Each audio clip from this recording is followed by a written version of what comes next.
High student, good morning. Reproduction in lower and higher plant हा chapter बघतोय आपण. Last लेक्चरमध्ये आपण या चॅप्टरचे काही क्वेश्चन्स बघितले आणि आज आपण उर्वरित क्वेश्चन्स बघणार आहोत. तर या सेशनमध्ये आपण असे क्वेश्चन बघितले जे काही वर्षांपूर्वी नीट आणि अदर ज्या कॉम्पिटेटिव्ह एक्झाम आहेत त्याच्यामध्ये विचारले गेले होते. आता बघा आजचा फर्स्ट क्वेश्चन काय आहे. Seed formation without fertilization in flowering plants involves the process of. Options are somatic hybridization, apomixis, sporulation and budding. तर बघा, फर्टिलायझेशनची प्रोसिजर जी आहे ही फर्टिलायझेशनची प्रोसिजर ज्या वेळेला गॅमेट फ्युजनशिवाय आणि सीड फॉर्मेशनशिवाय होते त्यावेळेला तिला म्हणतात अपोमिक्सिस. किंबहुना अपोमिक्सिसची डेफिनेशनच अशी आहे, सीड फॉर्मेशन विदाउट फर्टिलायझेशन. आणि म्हणून फर्स्ट वन जो क्वेश्चन आहे त्याचा राईट आन्सर आहे अपोमिक्सिस. आता सोमॅटिक हायब्रिडायझेशन, बडिंग आणि स्पोर्युलेशन म्हणजे काय असतं ते बघूया. तर सोमॅटिक हायब्रिडायझेशन म्हणजे प्लांट टिश्यू कल्चर ज्याच्यामध्ये एका सेल थ्रू किंवा एका tissue through whole plant body generate केली जाते. याच्यामध्ये सॉइललेस कल्चर ही टेक्निक यूज केली जाते आणि खूप सगळे आयडेंटिकल प्लांट एकावेळी जनरेट केले जातात. तर ही टोटली डिफरंट कन्सेप्ट आहे, म्हणून सोमॅटिक हायब्रिडायझेशन हे आन्सर येत नाही. बडिंग हे तुम्हाला माहिती आहे नेहमी लोअर कॅटेगरीचे जे प्लांट्स असतात ज्यांच्यामध्ये वस्क्युलर सिस्टीम डेव्हलप झालेली नसते व्यवस्थित, यांच्यामध्ये होते. आता स्पोर्युलेशन म्हणजे काय बघूया. तर हा आहे फर्न प्लांट. जनरली जे काही प्रिमिटिव्ह प्लांट्स असतात यांच्यामध्ये स्पोर फॉर्मेशनची प्रोसिजर आपल्याला दिसून येते. तर इथे तुम्हाला छोटे छोटेसे पोर्स दिसतात बघा, आणि या स्पोर थ्रू मग पुढचे रिप्रोडक्शनची जी काही मॅकॅनिझम आहे ती कॅरीड आउट केली जाते. सो अपोमिक्सिस हे आहे राईट आन्सर. आता नेक्स्ट क्वेश्चन बघा काय आहे. The majority of angiosperm. Options are एक has filiform apparatus, there are number of antipodal cells, third one reduction division in megaspore mother cell, and the fourth one a small central cell is present in embryo sac. ठीक आहे. तर आपल्याला या 4 ऑप्शनपैकी एक जो right option आहे तो choose करायचा आहे. तर फर्स्ट वन जो ऑप्शन आहे तो आहे एक हॅज फॉलिफॉर्म ॲपॅरेटस. तर बघा, मायक्रोपिल एंड जो असतो अनाट्रोपस ओव्ह्यूलचा तिथे एक ॲपॅरेटस असतो, बरोबर आहे. आणि एक ॲपॅरेटसमध्ये 3 सेल असतात, त्यापैकी 2 असतात सिनेग्रेट सेल्स आणि एक असते एक सेल. तर या ज्या सिनेग्रेट सेल असतात त्याच्यावरती फॉलिफॉर्म ॲपॅरेटस असतात. हे फॉलिफॉर्म ॲपॅरेटस पोलन ट्यूबला डायरेक्शन दाखवायचं काम करतात. ठीक आहे. सो एक सेलचा आणि जे काही फॉलिफॉर्म ॲपॅरेटस आहे यांचा डायरेक्टली काही संबंध नाही आहे, सिनेग्रेट सेल्सवरती अटॅच असतात. म्हणून फर्स्ट वन ऑप्शन जो आहे तो आहे रॉंग वन. त्याच्यानंतर सेकंड वन ऑप्शन बघा काय सांगितलं आहे त्यांनी, there are number of antipodal cell. तर नाही, चलायझल एंडला 3 सेल असतात आणि ह्या 3 सेलना आपण अँटीपोडल सेल म्हणतो. आणि ह्या नेहमी 3 इन नंबरच असतात, त्याच्यापेक्षा जास्त ते असत नाहीत. आणि म्हणून सेकंड वन ऑप्शन जो आहे तो सुद्धा रॉंग आहे. थर्ड वन बघा, reduction division in a megaspore mother cell. Megaspore mother cell म्हणजेच कोण, तर female sex cell, female gametophytic cell. तर ही जी काही मेगास्पोर मदर सेलची आहे ही कशी असते, तर हॅप्लॉइड नेचरची असते. गॅमेट सेल किंवा सेक्स सेल नेहमी हॅप्लॉइड नेचरचीच असते. कारण का, तर ज्या वेळेला मेल सेक्स सेल आणि फिमेल सेक्स सेल फ्यूज होतात त्यावेळेला ते डिप्लॉइड झायगोट तयार करतात. पण त्याच्या आधी त्यांना रिडक्शन डिव्हिजनमधून जावं लागतं, म्हणजेच मिओसिस या सेल डिव्हिजनच्या प्रक्रियेतून त्यांना जावं लागतं. सो मेगास्पोर मदर सेल ही नेहमी हॅप्लॉइडच असणार आहे, नो डाऊट. मग तिथे रिडक्शन डिव्हिजन होणं पण अपेक्षित आहे. सो थर्ड वन ऑप्शन जो आहे तो आहे राईट ऑप्शन. आता फोर्थ वन ऑप्शन जरा डिस्कस करूया बघा. A small central cell is present in the embryo sac. तर एम्ब्रियो सॅक जी आहे याचं स्ट्रक्चर कसं असतं, तर इथं 7 सेल आणि 8 न्यूक्लिएटेड स्ट्रक्चर आपल्याला दिसून येतं. तर त्याच्यामध्ये जो मधला न्यूक्लियस आहे किंवा मधली जी सेल आहे ही सेल कशी असते तर तिच्यामध्ये 2 न्यूक्लियस असतात, ती जम्बो सेल असते आणि तिथेच डिप्लॉइड पेन सेल तयार होते, म्हणजे कोण प्रायमरी एंडोस्पर्मिक सेल तयार होते. अर्थातच ही सेल स्मॉल नाही तर लार्ज असते बाकीच्या सेलपेक्षा आणि म्हणून 4th वन ऑप्शन जो आहे तो आहे wrong. Pollination in hyacinth and water lily is brought about by the agencies of. Options are water, insect or wind, birds or bat. तर बघा, वॉटर लिली ही जी काही स्पेसिस आहे ही generally above the water surface grow होते. म्हणजे काय, अदर पार्ट जे असतात फ्लॉवर सोडून, जसं की स्टेम, रूट, हे सगळे वॉटर बॉडीमध्येच असतात. पण फ्लॉवर्स जे आहेत हे मात्र कसे असतात, अबाव द वॉटर सरफेस. हे जरी ॲक्वॅटिक प्लांट्स असले तरीसुद्धा यांचे फ्लॉवर जे आहेत हे थोडेसे वरती असतात. जनरली या फ्लॉवरचा एकही पार्ट वॉटर सरफेसला टच होत नाही. ठीक आहे, आणि त्यामुळे वॉटर बॉडीज इथे पॉलिनेशन घडवून आणू शकत नाहीत. आता त्याच्यानंतर बर्ड्स आणि बॅट थ्रूसुद्धा यांचं पॉलिनेशन होत नाही. मग यांचं पॉलिनेशन ॲक्च्युली होतं कसं, तर काही इन्सेक्ट जे आहेत, फॉर एक्झाम्पल हनी बी किंवा बटरफ्लाईज, यांच्या थ्रू यांचं पॉलिनेशन होत असतं. विंड थ्रूसुद्धा यांचं पॉलिनेशन काही स्पेसिसमध्ये आपल्याला दिसून येतं. सो सेकंड वन ऑप्शन जो आहे insect and wind, it is a right option.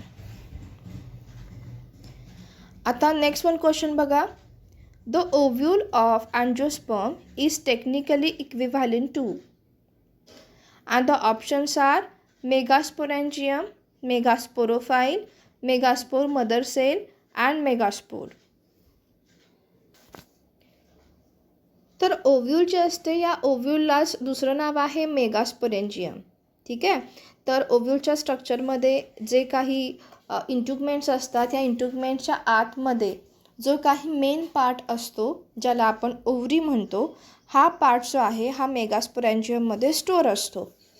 आणि म्हणून इथे राईट ऑप्शन जो आहे तो first one option megasporangium. 14th one question बघा. The functional megaspore in angiosperm develops in to and the options are endosperm, embryo, embryo sac and ovule. तर functional megaspore म्हणजे कोण, तर फंक्शनल मेगास्पोर म्हणजे एक सेल. आणि ही एक सेल ॲक्च्युली कुठे असते, तर ओव्हरीमध्ये असते. ओव्हरी म्हणजेच कोण, तर एम्ब्रियो सॅक. तर बघा, functional megaspore in angiosperm develops in to and embryo sac. So embryo sac is a right option. Next one question बघा, खूप सिम्पल आहे. Attractants and rewards are required for.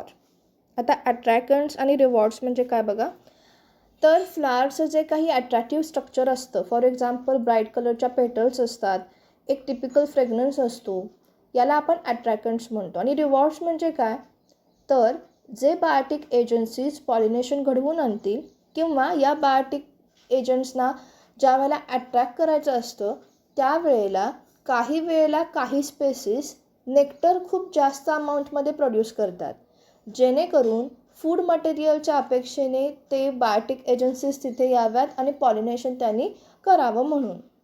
So याला म्हणतो आपण रिवॉर्ड.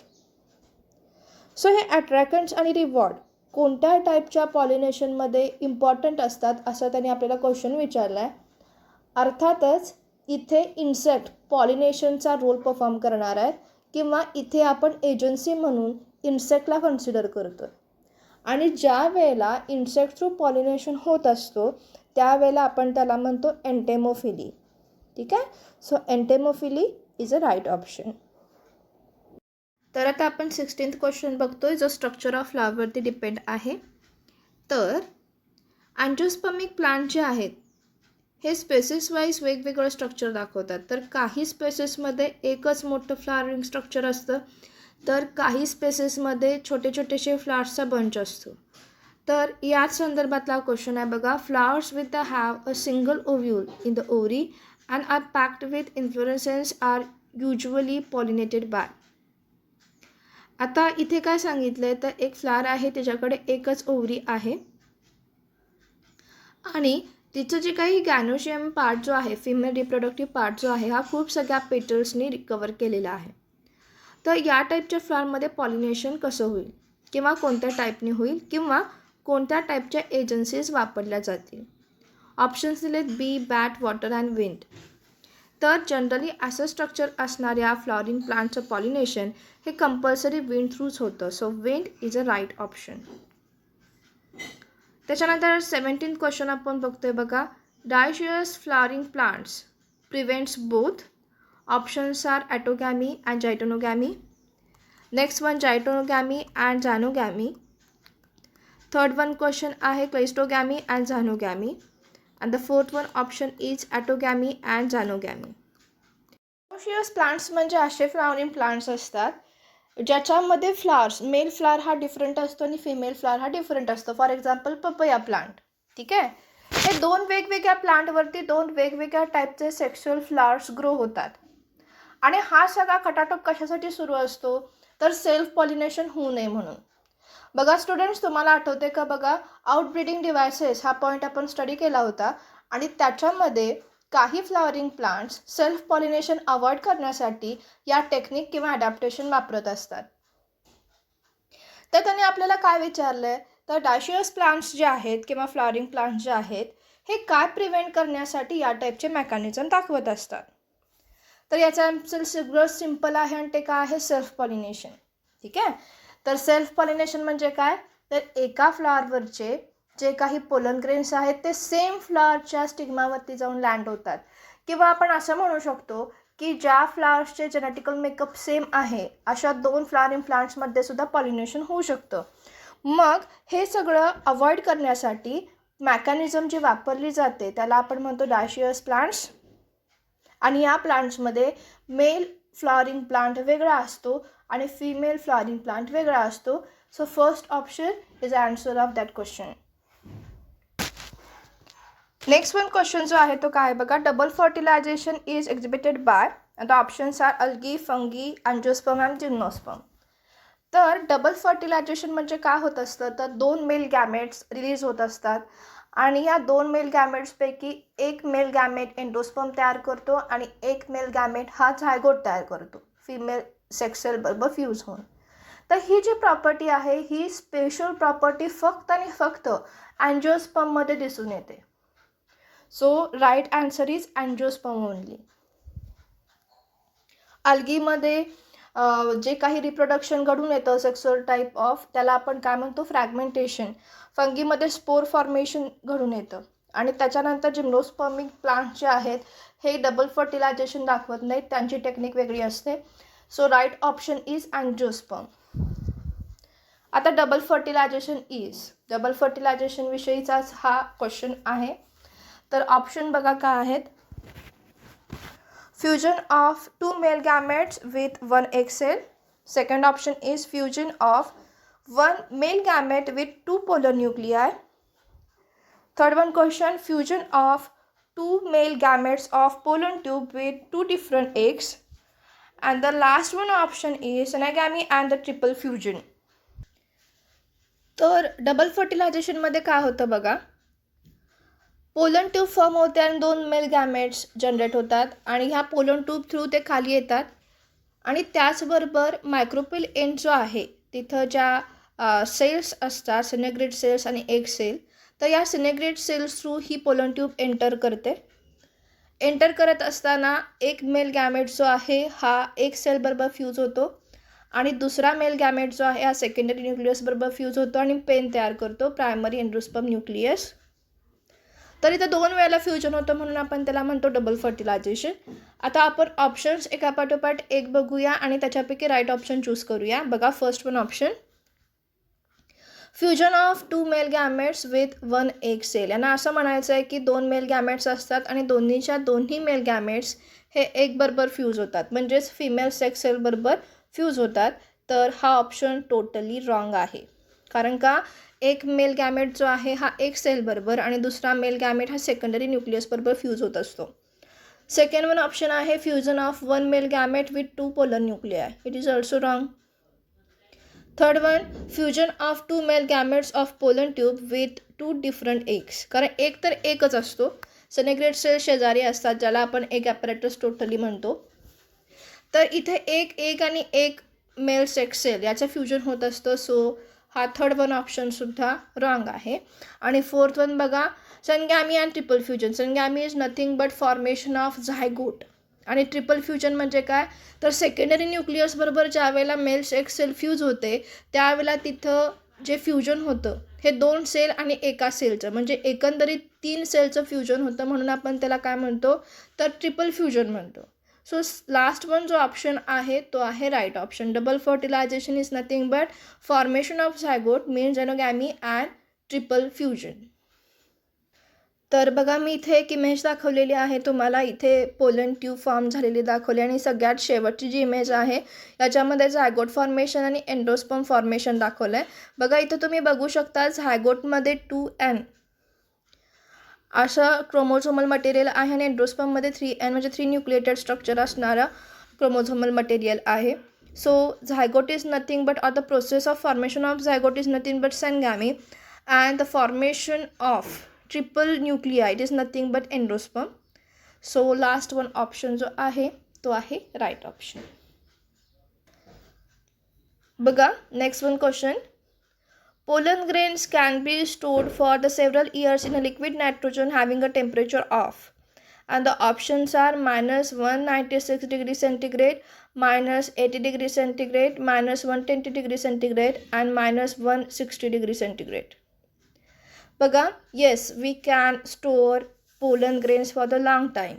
ठीक आहे, हे सगळं कशासाठी करायचं आहे, तर इन्व्हेन्शनसाठी किंवा इंडेंजर स्पेसीस वाचवण्यासाठी किंवा प्लांट टिश्यू कल्चर लॅबमध्ये यासारखे फ्रोझन पोलन ग्रेन्स आपण वापरत असतो. तर पोलन ग्रेनना सायंटिफिकली स्टोअर करण्याची जी मेथड आहे ती काय आहे, तर हे पोलन ग्रेन नायट्रोजनमध्ये, लिक्विड नायट्रोजनमध्ये -196 डिग्री सेंटीग्रेडला स्टोअर केले जातात. So first one option is a right option. आता नेक्स्ट क्वेश्चन जो आहे हा सुद्धा पोलन ग्रेनवर आहे. बघा, which of the following has provide helpful in preserving pollen as a fossil. Options बघा काय आहेत, oil content, cellulic content, pollen kit and the last one sporopollenin. तर बघा, मला वाटतं की हा स्पोरोपोलोनिन जो पॉईंट आहे हा विशेष उल्लेखनीय मी तुम्हाला सांगितला होता याच्या आधीच्या लेक्चरमध्ये सुद्धा. तर स्पोरोपोलोनिन काय असतो, तर जो पोलन ग्रेनचं स्ट्रक्चर आहे त्याचा सगळ्यात आउटरमोस्ट जे लेअर आहे त्याला आपण एक्झाईन म्हणतो, बरोबर आहे. तर हा एक्झाईन जो आहे हा स्पोरोपोलोनिनपासून बनलेला असतो. याची खासियत अशी आहे की हा नॉन बायोडिग्रेडेबल आहे. प्लास्टिक कसं नॉन बायोडिग्रेडेबल आहे ना, तसंच स्पोरोपोलोनिन हा प्रोटीन जो आहे हा कसा आहे, नॉन बायोडिग्रेडेबल आहे आणि हा खूप कालावधीसाठी नेचरमध्ये तसाच राहू शकतो. ठीक आहे. सो पोलन ग्रेनचे फोसिल डेव्हलप होण्यासाठी कोणता पार्ट डिपेंडंट आहे किंवा कोणता पार्ट इम्पॉर्टंट रोल परफॉर्म करतो, तर तो आहे sporopollenin which is present at outermost layer of the pollen grain which is known as exine. Next one question बघा, in some plants the female gametes develop in to the embryo without fertilization and this phenomenon is known as. बघा, तर generally fertilization ही procedure आपण sexual रिप्रोडक्शनमध्ये consider करतो, ज्याच्यामध्ये male and female sex cell fuse होतात. पण अशीही काही स्पेसेस आहेत जे काय करतात, एम्ब्रिओ डायरेक्ट तयार करतात विदाउट फर्टिलायझेशन, आणि ही जी मेकॅनिझम आहे याला म्हणतात पार्थेनोजेनेसिस. पार्थेनोकार्पिक फ्रूट जे असतात हे जनरली सीडलेस असतात कारण त्यांच्यामध्ये फर्टिलायझेशन झालेलंच नसतं. ठीक आहे. सो ही जी काही टेक्निक आहे किंवा ही मेकॅनिझम जे आहे, फेनॉमिनॉन जो आहे याला आपण म्हणतो parthenogenesis. So right option is fourth one. Next one question बघा, which of the following statement regarding post fertilization development in flowering plant is incorrect. ठीक आहे. तर काही आपल्याला स्टेटमेंट दिलेले आहेत फर्टिलायझेशनच्या संदर्भात, तर त्यापैकी इनकरेक्ट ऑप्शन आपल्याला चूज करायचं आहे. फर्स्ट वन ऑप्शन आहे ovary develops in to the fruit. Second आहे zygote develops in to the embryo. Third one central cell develops in to endosperm and the last one ovule develops in to embryo sac. आता पाहता क्षणी बरेचसे option आपल्याला बरोबरच वाटतात, तर incorrect option आपण काय आहे ते बघूया. तर बघा, ovary develops into the fruit. बरोबर आहे. सगळ्यात शेवटी ओव्हरीचं कन्व्हर्जन जे आहे ते फ्रूटमध्ये होतं आणि ओव्ह्यूलचं कन्व्हर्जन सीड्समध्ये होतं. बरोबर आहे. नेक्स्ट वन जो आहे zygote develops into the embryo. बरोबर आहे. डिप्लॉइड झायगोट जो असतो, जो जनरली फ्युजनचा प्रोडक्ट आहे, याचं कन्व्हर्जन एम्ब्रिओमध्ये होत असतं. सो सेकंड वन सुद्धा राईट ऑप्शन आहे, करेक्ट आहे. थर्ड वन बघा, central cell develop into the endosperm. ट्रिपल फ्युजननी जो काही न्यूक्लियस बनतो त्याला आपण सेंट्रल सेल म्हणतो आणि याचं कन्व्हर्जन जे आहे हे एंडोस्पर्मिक टिश्यूमध्ये होतं. जनरली एंडोस्पर्मिक टिश्यू हे नरिशमेंटचं काम करत असतात. सो थर्ड वन ऑप्शनसुद्धा बरोबर आहे. आता फोर्थ वन जो ऑप्शन आहे तो चुकीचा कसा आहे बघा. Ovules develop into the embryo sac. Totally wrong. ओव्ह्यूल्सचं डेव्हलपमेंट ते शेवटी सीड्समध्ये होतं. सो फोर्थ वन ऑप्शन हे का आहे या क्वेश्चनचा आन्सर आहे. तर असेच काही क्वेश्चन्स घेऊन आता आपण उद्या भेटूया. आता बाय.